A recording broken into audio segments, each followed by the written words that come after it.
pulang kampung ceria sahaja. Jadi ini yang kita nak tekankan dalam semua keluarga. Itu dia. Itu antara isteri dan juga suami, antara abang dan juga sayang. Bila abang dan sayang ni dah berkahwin, ada pula anak-anaknya. Dan ada juga kes di mana mereka ni kahwin mungkin tak berapa direstui sangat. Jadi mak mertua sebelah sini pun tak berapa sukalah kalau yang sebelah sini balik. Dan lepas pun dah lama tak balik kampung, bila anak-anak ni dah membesar, anak-anak ni besar pun kami tak suka dengan nenek sebelah situ.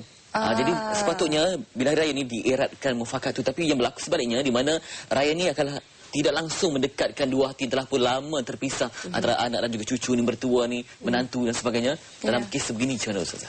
Okey, kes yang sebegini memang wujud ya. Sebab kadang-kadang ada yang ada dendam dalam hati. Sepatutnya bila hari raya ni kita nak kikiskan dendam yang ada dalam hati, kita nak eratkan silaturahim. Sebab iblis laknatullah kita dah tahu dah kena rantai bulan Ramadan ni. Jadi siapa yang duk usik kita supaya jangan balik raya nanti ya, masam muka, bergaduh, kadang-kadang bab harta pusaka ya, ataupun yang Fitri sebut seketika tadi bukan menantu pilihan ya. Jadi timbul di sini pula, kalau boleh saya langsungkan B yang kelima. B yang kelima ini adalah kena bersedia. Bersedia pulang dan bersedia menambat hati ibu mertuaku ya. Cuba menambat hati ibu mertua. Orang tua-tua di Mastura ya, kalau mak ke mak mertua kita ya, cara nak jadi menantu idaman lah ya, bikat hati ibu dan ayah mertua kita ni dengan hadiah ya. Sebab mereka ni dah ada macam anak dah ada, cucu dah ada ya. Tapi kalau anak cucu balik saja dengan tangan yang kosong, hilang seri. Macam anak-anak kita lah di hari raya ya. Dia tak seronok berhari raya kalau tak ada duit raya. Tapi bila ada duit raya, anak kita tu ya Allah, kita nak pergi rumah siapa? Nanti pergi rumah pak cik, nanti pergi rumah itu ini dan sebagainya. Jadi mereka rasa macam semangat dah berhari raya. Begitu juga dengan ibu dan ayah mertua kita. Bila anak menantu pulang, kita menambat hati mereka dengan menghargai mereka. Cara nak menghargai mereka ini adalah dengan memberi hadiah ya. Dan saya tertarik Mas Surah sebut di awal tadi ya, macam mana ni nak lembutkan suami ya, yang tiap-tiap tahun balik rumah dia saja guna kuasa veto ya. Itulah keistimewaan seorang wanita. Allah anugerahkan kepada wanita ini antaranya ialah kecantikan ya. Orang perempuan memang dia cantik. Kau tak percaya, balik tanya suami, you berkenan dekat I dulu, you berkenan kat mana? Adakah lesung pipi I yang mengalahkan senyuman Priti Zinta? Ya, maknanya ada masing-masing tu ada yang suami dia berkenan. Sebab apa? Orang perempuan ni memang anugerah semula jadi Allah bagi pada mereka. Mereka ni cantik. So, selain daripada kecantikan, orang perempuan pandai memujuk, pandai merayu. Kemudian orang perempuan keistimewaan ketiga ni dia lemah lembut. Jadi gunakan 3 package 3 in 1 ni, cantik, pandai memujuk, pandai merayu ya. Lepas tu lemah lembut untuk menawan, menambat hati suami. Pujuk suami, beri sentuhan kasih sayang kepada suami. Baca doa sikit, tiup-tiup sikit suami tu supaya lembut sikit hatinya. Jadi tak adalah timbul perbalahan. Ibu kita pun seronok, ibu mertua kita pun seronok. Ada pemanggil sekarang di talian. Puan Sarina Abdullah sekarang ni. Assalamualaikum. Waalaikumsalam. Puan Sarina. Ya. Mungkin ada soalan untuk Ustazah, silakan. Assalamualaikum Ustazah. Waalaikumsalam warahmatullahi. Saya ni nak tanya Ustazah ni. Okey, saya sebenarnya beberapa tahun yang lepas memang baiklah dengan ibu mertua. Pernah tinggal bersama dengan dia lah. Tapi ada berlaku perselisihan faham sampai dia menghalau kami daripada rumah. Lepas tu suami saya tetaplah saya pujuk dia. Mula suami saya tak balik, saya pujuk suami saya, suruh dia jumpa mak dia lah. Tapi saya yang tak balik lah.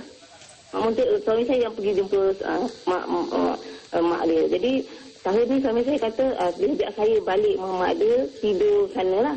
Saya kata saya boleh balik, saya boleh berjumpa dengan dia pagi raya. Tapi untuk tidur sana saya memang tak boleh saya. Saya tak tahu macam mana. Saya cuba untuk terima. Saya tahu hukum semua. Saya tahu saya memang faham semua lah. Tapi masalahnya saya tak boleh. Hati saya tak boleh terima. Sebab orang saya kata saya ni sebagai seorang luar. Dia kata apa ni?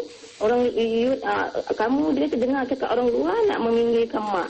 Maksud adalah persisahan ni kan. Jadi bila dia dah sebut saya orang luar tu, saya dah terpahat dengan hati saya ni. Saya dah tak boleh nak terima tau. Tapi saya balik juga pagi raya. Saya salam dengan dia. Tapi dia buat bodoh je. Tapi bila keadaan macam tu dah sial lah. Jadi untuk tahun ni saya dah tak boleh nak macam tu. Jadi saya fikir saya nak berjas nak balik pagi raya. Kita faham istilah orang luar tu ya. Okey. Terima kasih jawapan dia Ustazah. Istilah orang luar ni, sedangkan menantu ni macam anak juga tapi dianggap sebagai orang luar. Bila ada orang luar tu secara automatik bukan lagi dalam keluarga. Maknanya tadi Puan Sarina memberitahu kepada kita yang ibu mertuanya berkata demikian.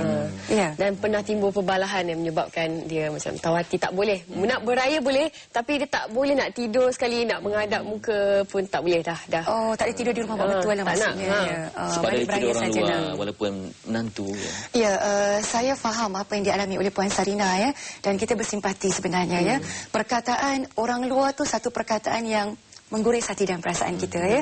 Sebab mungkin Puan Sarina tadi cuba menjadi menantu yang baik, tapi sayangnya disalah anggap oleh ibu mertua. Jadi sebab itulah saya nak sarankan kepada Puan Sarina, B yang saya ingin syorkan seterusnya ialah bermaaf-maafan ya.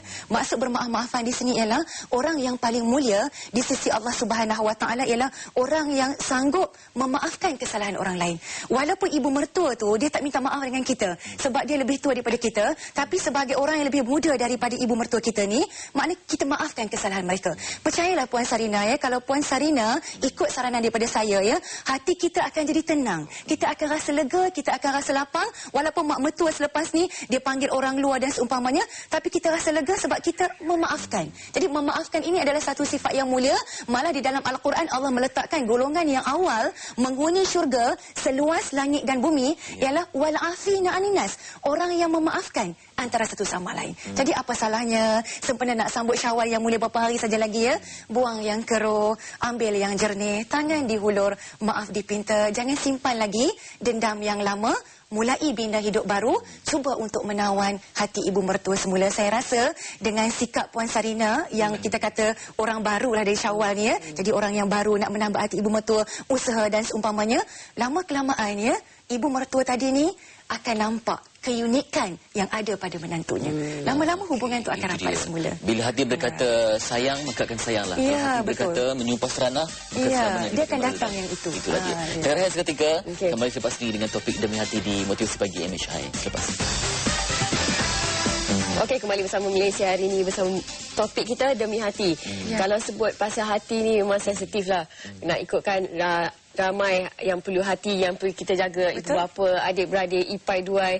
Dan ada di antara adik-beradik yang berbalah pun ada. Balik kampung pun sekadar balik kampung je tapi bermasam muka. Okey. Itu macam mana tu? Maknanya balik kampung tu je syarat je lah. Cukup syarat je. Lah. Mungkin syarat tu nak menunaikan hajat suami ya, nak jaga hati ibu mertua. Tapi dalam kalangan ipar duai tu bergaduh bermasam muka. Maknanya mesej hari raya tu tak tercapai. Mesej hari raya ni adalah untuk penyatuan dua hati. Bukan dua hati saja, hati-hati yang lain ya. Jadi maknanya kita nak eratkan silaturahim, kita nak bermaaf-maafan, kita nak saling ziarah menziarahi. Jadi konsep untuk kembali kepada fitrah. Bila sebut hari raya Aidilfitri maknanya kembali kepada fitrah. Kita sepatutnya hari raya tu kita bersih, kita tak ada dosa. So kalau bersih tak ada dosa, tak timbullah bermasam muka, tak timbullah tak bertegur sapa. Sebab itu B yang ketujuh ialah kena bekerjasama. Bekerjasama untuk memenangi hati ipar duai kita, bekerjasama untuk kita memenangi hati ahli keluarga kita keseluruhannya. Kalau ada sifat bekerjasama ni, contohnya bila ada tetamu datang rumah ya, kita sebagai menantu ya, sebagai ipar duai okay, kita campur semua sekali, kita buatlah kerja ya. Jangan kita ni makan tidur ya. Nak buat apa duduk dekat luar sebab orang tak suka dengan saya, orang tak sembang dengan saya, orang benci dekat saya ya. No. Kikiskan semua pandangan-pandangan yang negatif, think positif, anggap kita ni boleh menjadi manusia yang terbaik. Sebab Nabi telah bersabda sebaik-baik manusia ialah manusia yang memberi manfaat kepada orang lain, bukan manusia yang menyusahkan orang lain. Itu dia. Kadang-kadang dalam keluarga yang besar pun ada diskriminasinya. Menantu kaya, menantu miskin. Menantu kaya, dia VIP, jawatan tinggi, jadi tak boleh duduk lama, lepas 2 jam dia akan terus pulang ke bandar balik. Jadi ini mewujudkan rasa yelah rumah yang sempit, kena mandi telaga mungkin menjijikkan. Dan itu pun akan mengundang kutukan daripada mungkin jiran sekampung yang mungkin akan membarahkan lagi rasa kebencian. Ibu bapa yang akan jadi mangsa. Bayangkan selepas ibu bapa dah tak ada nanti, apakah mereka akan berjejak lagi ke rumah pusaka tersebut? Betul ya. Macam mana tu? Memang jauh berbeza ya Mas Tura dengan Fitri ya. Orang yang duduk di bandar dengan orang yang duduk di kampung jauh berbeza ya. Tapi itu yang saya namakan di awal tadi tu, kita kena bersedialah ya. Bersedia ni bukan sekadar ready baju raya, kuih raya apa semua nak balik kampung, tapi bersedia di segi perasaan kita. So tundukkan perasaan ni, jangan jadi orang yang sombong. Sebab saya tahu sejarah manusia kebanyakannya, majoritinya dia berjaya hari ini dia asal daripada susah.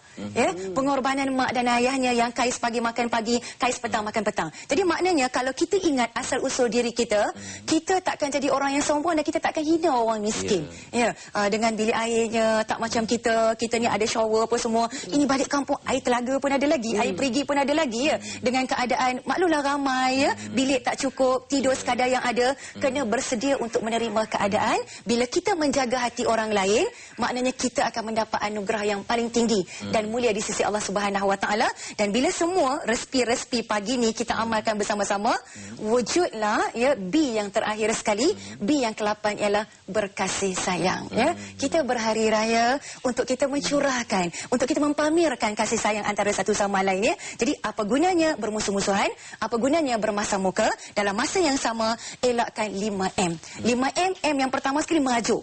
Mentang-mentanglah tahun ni giliran husband I mesti nak merajuk dekat suami. Maklumlah bukan giliran I tahun ni, merajuk tu kikiskan ya. Sikit-sikit tu boleh lah, sebab merajuk pun kadang-kadang sodok juga ya. Tapi sikit-sikit, jangan kejap-kejap merajuk, kejap-kejap merajuk ya. M yang kedua ni elakkan masam muka. Walaupun bukan giliran kita tahun ni, tapi tahun kita next year, tapi elakkan bermasam muka, bermanis muka. Bukankah senyuman itu mendapat pahala sedekah ya. Dan juga orang yang senyum ini awet muda, orang yang masam awet tua pada muka ya. M yang ketiga ini ialah meradang. Elakkan meradang, elakkan mengamuk ya. Masuk dalam kereta, maklumlah tahun ni katalah giliran rumah isteri, suami punya geram, dia bawa kereta punya laju sebab dia meradang dengan isteri dia. Bang, dia tutup pintu, bengkak hati isteri ya. Jadi elakkan meradang, sebab bila kita meradang antara suami dan isteri ni, kita balik ke rumah ibu ataupun ibu mertua kita, orang boleh menilai muka kita ni. Maknanya tak happy, something wrong somewhere. Dan M yang seterusnya, elakkan mengungkit. Ya, mengungkit ni maksudnya apa? Sebab ada di antara suami isteri yang masuk dalam fitri ya, giliran mereka tertunggak. Maksud giliran tertunggak ialah tahun ni sepatutnya giliran isteri, tapi ya Allah mak mertua sakit, korbankan giliran ni. Tahun ni terpaksa balik rumah mak mertua. Jadi giliran ni tertunggak dibawa ke tahun hadapan ya. Jadi bila giliran tertunggak dibawa ke tahun hadapan, jangan ungkit ya. Dan M yang seterusnya, elakkan membenci. Kalau 5M ini kita buang jauh-jauh, kita amalkan 8B, bahagialah. Bahagia dunia, bahagia di hari akhirat. Itu yang paling penting sekali. Dan boleh saya tutup dengan pantun? Boleh. Tapi ada mungkin soalan yang terakhir. Oh, ada soalan lagi? Sukarnya nak lafazkan maaf. Okey. Susah. Susah? Mungkin setengah orang susah. Okay. Tiada maaf bagimu. Tiada hari maaf lagi. Esok ada lagi? Tapi maaf tu susah. Okay. Susah maaf tu. Memanglah perkataan maaf, minta ampun, I'm sorry dan seumpamanya ya, mudah untuk kita sebut di bibir, tapi sukar untuk kita menunaikannya. Maknanya ada orang yang berat sangat tangan dia nak hulur nak minta maaf ya. Dan pada saya, orang yang berat untuk menghulurkan tangan bermaaf-maafan, susah sangat nak maaf ni, maknanya hatinya masih kotor. Hati tu kena bersih dahulu. Cucinya apa? Cucinya bukan sabun apa semua ya. Cucinya ialah kata Nabi SAW ialah dengan banyak membaca Al-Quran, banyak berzikir, ingat kepada mati. Oh tak lama lagi nak mati dah lah. Sebab kita ni bukan nak hidup untuk selama-lamanya. Bila kita ingat mati, kita belum settle dengan manusia, kita masuk dalam kubur, nak menuju ke alam akhirat dan seumpamanya, dosa kita sama manusia, kita belum minta ampun, Allah tak boleh ampun kita. Kita kena berdiri lama dekat padang mahsyar, cari orang kita buat salah, minta ampun dengan dia, baru kita boleh masuk syurga. Kita nakkah kita berdiri lama di padang mahsyar yang matahari berada sejengkal daripada kepala kita? Jadi kita kena bermaafan antara satu sama lain, baru Allah redha kepada kita, Allah akan maafkan kesalahan kita. Ya, kata pantun yang saya bawa karang seketika tadi ya, hari raya, hari yang mulia, ramai orang bersukaria, maaf bermaaf, kita bersama baru terbina keluarga bahagia. Itu dia pemantun terbaik kebangsaan. Ini cuma gurauan lah di pagi ini kan. Tapi apa penting sekali yang dimasukkan tadi adalah berbalik pada hati dulu. Hati mesti kalau bersih. hati itu kotor, dicuci bukannya dengan sabun, deterjen dan sebagainya, tapi dengan mungkin ayat suci Al-Quran dapat melembutkan juga hati kita itu. Itu dia. Okay, terima kasih Ustazah Siti Nurbahayah. Sama-sama. Selamat Hari Raya diucapkan, maaf zahir batin. Okey. Balik Penang. Saya balik ke kampung Ustaz dan saya bawa mak saya sekali. Oh, alhamdulillah. Bila Ustaz tahu ni? Ya Ustaz. Tak apa mak saya ikut. Bawa balik mak ni. Bawa balik sekali. Sebab abah dah tak ada. Adik-adik lain giliran ibu bertua, so saya bawa mak. Lagi meriah lah. Itu dia sebab kita berkongsi-kongsi cungkil pengalaman. Terima kasih sekali lagi bersama kita. Itulah dia. Okey, lepas ni kita nak melintasi. Bersedia untuk membawa suami lah. Cabaran yang bakal menantilah. Okey, terus kita nak bersinggah ke studio A dengan berita. Okey, bersama Haizi di studio A. Silakan.